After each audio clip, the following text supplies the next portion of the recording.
मधुकैटभविध्वंसी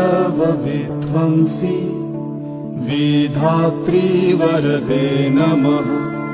रूपं देहि जयं देहि यशो देहि दिशो जहि। महिषासुरनिर्नाशी भक्तानां सुखदे नमः। रूपं देहि जयं देहि यशो देहि दिशो जहि। धूम्रनेत्रवदे देवी धर्म कामार्थदायिनी। रूपं देहि जयं देहि यशो देहि दिशो जहि। रक्तबीज वदे देवी चण्डमुण्ड विनाशिनी।